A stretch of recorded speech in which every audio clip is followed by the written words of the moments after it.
Olá, sejam todos bem-vindos ao canal do Tribunal de Justiça do Estado de Roraima.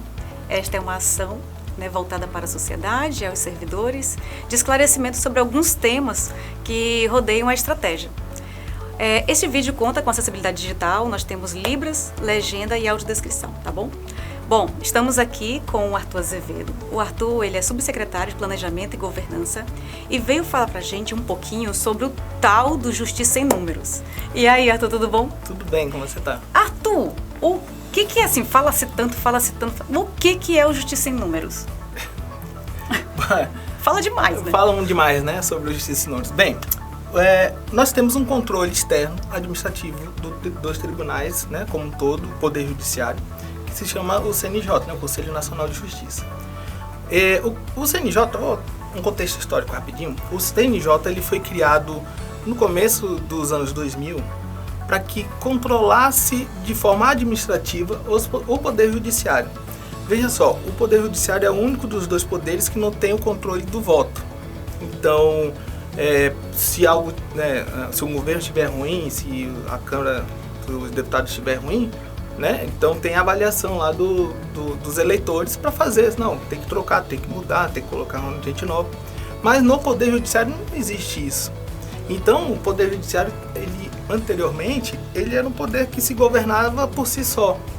Só ele tomava as decisões e ele podia fazer o que quisesse sem ter esse controle externo, apesar de ter pesos, né, pesos lá na Constituição, mas o Poder Judiciário era assim, dessa forma. Ele era um poder que cada um tinha as suas castas, né, cada um cuidava do seu ramo e pronto, enfim.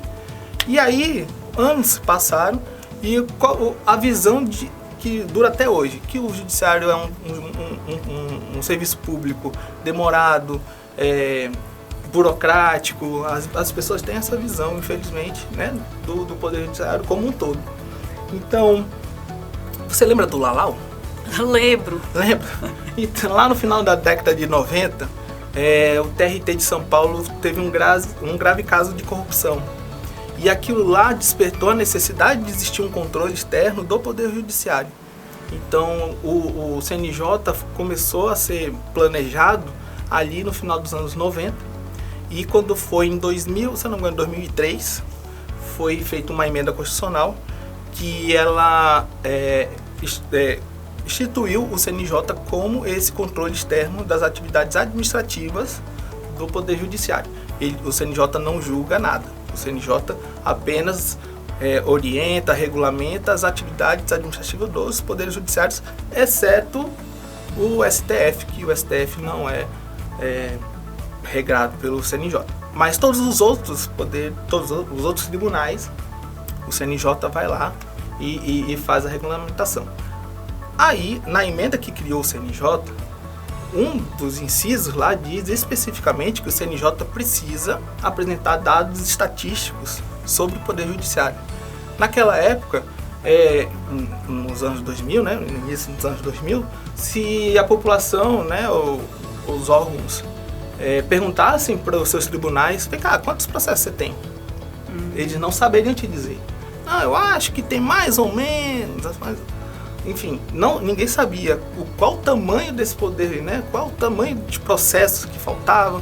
Era uma bagunça enorme.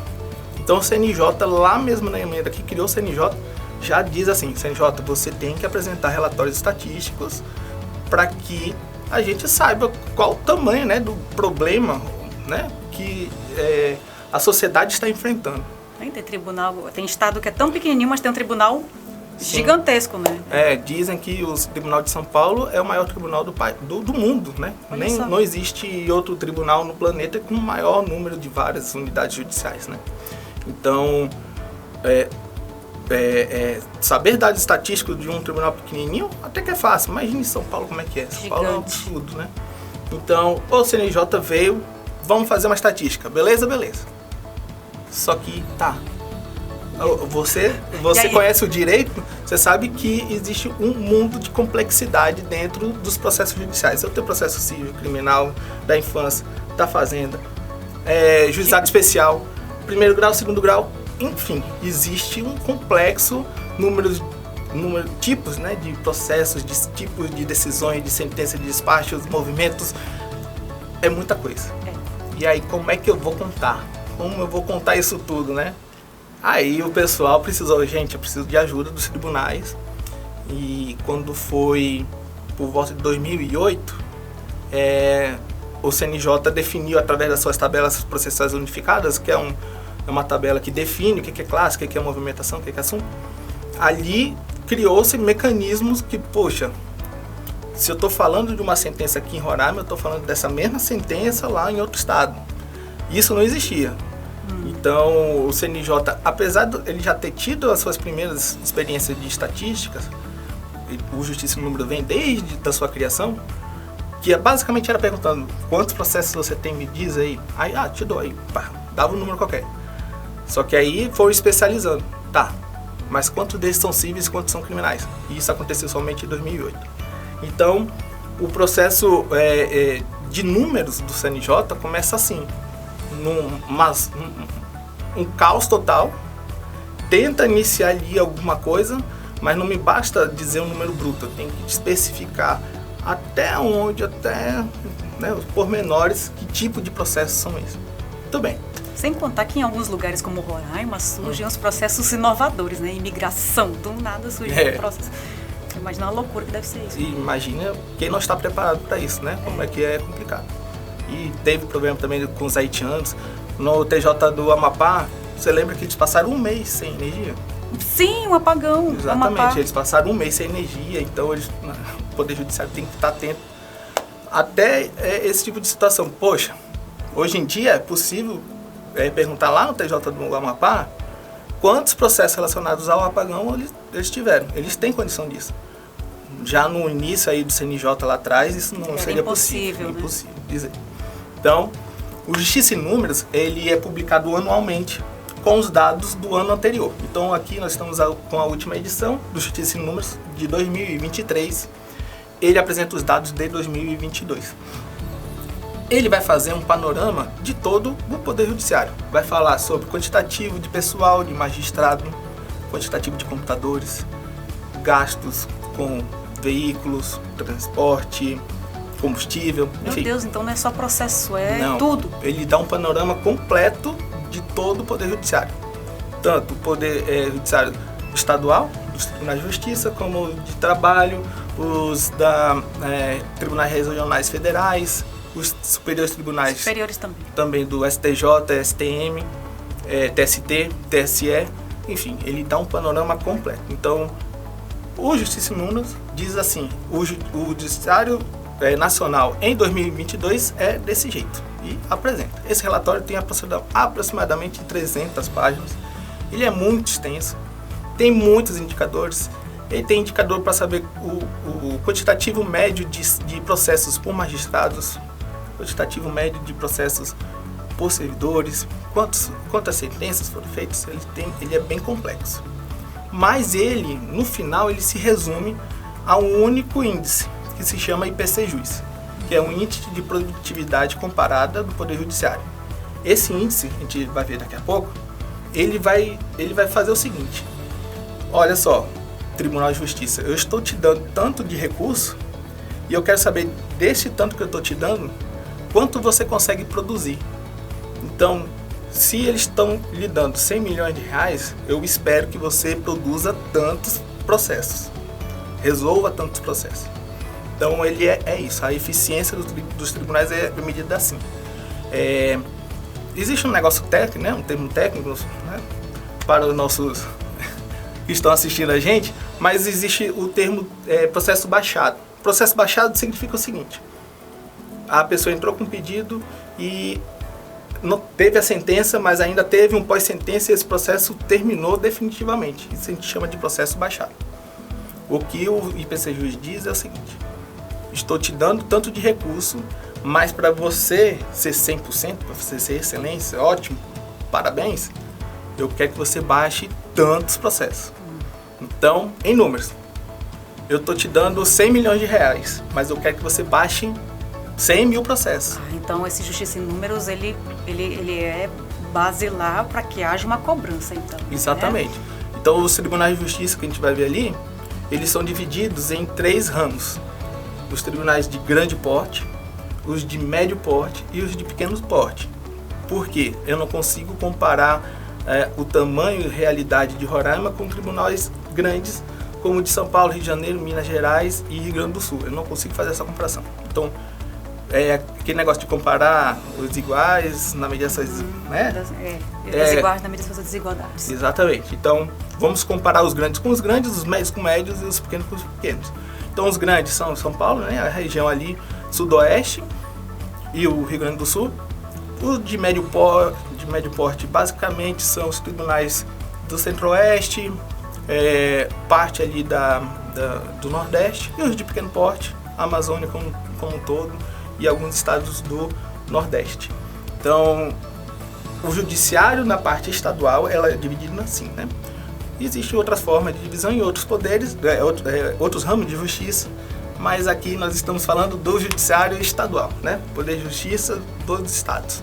Então vamos lá. Vou passar aqui.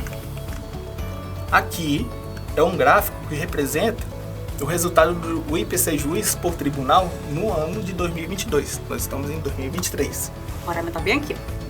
Isso. Aqui os tribunais de grande porte, de azul, o de verde são os tribunais de médio porte e o de laranja, o tribunal de pequeno porte. Estou vendo aqui o Roraima 100%. Toda a vida foi 100%? Infelizmente não. Mas a gente, com muito trabalho, a gente conseguiu retornar a ser 100% nos últimos 3... Após a pandemia de 2020, nós perdemos, nós já tínhamos sido 100%, mas por conta da pandemia, nós reduzimos para menos de 100%, mas esse ano de 2022 teve a satisfação de retornar a 100%. Então quer dizer que o nosso tribunal é 100% eficiente. Ou seja, o tribunal baixa processo na medida que ele tem de recurso disponível. Quer dizer, aqui o último é o Tribunal do Acre, ele está com 53%. Isso quer dizer que dos recursos que eles dão para o povo do Acre, o tribunal de lá corresponde a apenas 53% do esperado. Entendeu? Então, existe essa troca. Eu te dou recurso, mas eu quero que você me dê baixa. E o que é esse recurso? É só financeiro? Não. Tem o recurso de pessoal, tem o recurso de computadores, de equipamentos, financeiro, de estrutura. Eles medem um metro quadrado, quanto metro quadrado tem esse prédio e tal. Eles fazem um cálculo muito complexo para chegar até essa conclusão aqui. Existe uma teoria toda por trás, existem uns estudos bem embasados para chegar nessa situação. Então, o nosso Justiça em Números, Lohane, é complexo o relatório. Você, se for estudante ou servidor do judiciário, deve dar uma olhadinha, porque tem muitas informações lá que auxiliam no nosso dia a dia, muitos indicadores que a gente da estratégia pede para observar. Nós temos o indicador o índice de atendimento à demanda, taxa de questionamento, são coisas muito específicas que quem trabalha com o judiciário precisa saber, e quem é estudante ou já é advogado ou está no ramo do direito precisa entender o que é importante para a gente. Aqui dentro do relatório vai dizer o que importa para a gente. Tem certos processos que, beleza, é um processo legal, tá, mas ele não é importante. Na hora de fazer um julgamento, essa atuação ela vai ficar para trás. Então, o Justiça em Números, ele vai te dar uma orientação. Então, quem está aí começando no ramo do direito, quem é servidor, procure saber o que para o CNJ, o que é importante para a gente. E aqui dentro do relatório vai dizer para a gente. E aqui no IPC Juiz é o retrato, né? Então, o que a sociedade pode cobrar? Claro que chegou 100%, não vai passar disso, né? Mas se é 100%, que cobre, que continue 100%. E aqueles estados que ainda não chegaram a 100%, que cobrem, né, do Poder Judiciário local, para que ele venha e entregue para a sociedade um serviço de qualidade. Nossa, então tudo isso é o Justiça em Números, para ver, né? A gente escuta muito falar na atividade fim, na atividade meio, né? Entende um pouquinho, mas assim, quer saber de onde veio, por que veio, e tem toda essa importância, né? É importante que todo servidor, né, que todo gestor de unidade saiba que existe um número a ser E todo batido. cidadão também, né? Como contribuinte, ele precisa saber Para cobrar, né? Para você buscar melhorias, né? Lembrando, novamente, que o judiciário não é votável, né? Não é um poder votável. Então, tem que cobrar mesmo se o seu tribunal não atende. E cobrar aqueles que atendem para continuar entregando um serviço de qualidade e racionalizando os recursos que são disponibilizados. E lembrando que não é só bater e deixar, né? Tem que manter. Tem que manter. Se vacilar, cai. Exato. Bom, Arthur, muito obrigada por ter vindo aqui falar um pouco sobre os números nessa ação, né? Essa é mais uma ação, né, de informação da Secretaria de Gestão Estratégica. Se você tem dúvidas, comente, curta, compartilha com os colegas para que aprenda um pouquinho mais sobre Justiça em Números, tá bom? Até a próxima ação. Tchau, tchau.